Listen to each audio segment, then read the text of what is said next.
Hello friends, Nayaswami Raymond here, and this is the week of Easter in 2024. I'd like to ask the question, was Jesus a revolutionary? There were some who hoped he would overthrow the Romans, and there were the Romans who hoped he wouldn't. But that's not, of course, what I mean by revolutionary. Yes, he was a revolutionary as it related to the religious authorities of his time, who considered him a blasphemer and an upsetter of their rules and customs, yes, but he was on a deeper level a revolutionary.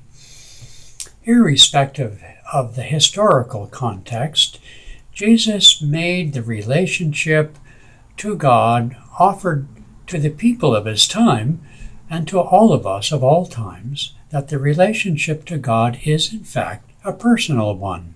He addressed his Father as Abba, as Father. He gave the Lord's Prayer. And he spoke very simply and very personally to the people that he taught. His teachings were simple compared to the Mosaic Law, particularly as it was enacted during his time. But again, it's not a historical teaching. It's the teaching of the heartfelt, sincere, devotional relationship to God through the Guru, through the one sent by God for that purpose. The fact that the disciples and followers of Jesus over the centuries have exaggerated certain aspects of it and have created a superstructure of law and theology is, par for the proverbial course. But that doesn't mean that what Jesus calls us to isn't revolutionary. Paramhansa Yogananda was sent by Jesus through Babaji and the lineage to resurrect that personal relationship with God through silent inner communion. Yogananda's revolution is in that sense not new, but it is in the historical sense to the ways religion is practiced, certainly a revolution, a revision if you were. But what's revolutionary is its universality. The understanding that the emphasis that Christians later put upon Jesus as the person, although heartfelt and sincere for the most part, is not something limited to the person of Jesus.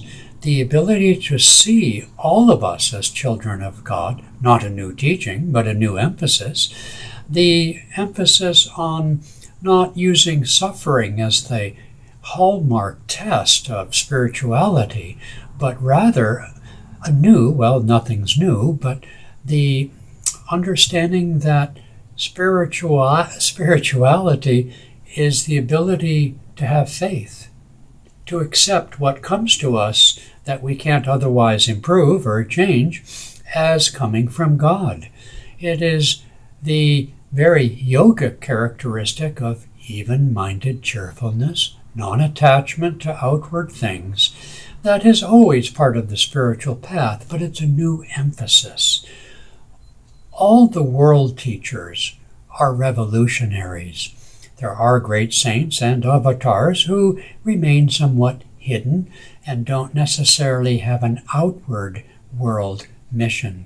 But those who do surely are revolutionaries, even if the same basic truths are not only universal, but timeless. So let's understand the way in which Jesus is a revolutionary and how Yogananda has come at his behest to represent Jesus as a fellow revolutionary. And let's then celebrate the resurrection of our soul through the combination of self-effort, particularly through inner communion in meditation, and through divine grace, which awaits us and awaits our cooperation with it to lift us out of the tomb of the ego. A blessed and happy Easter to all.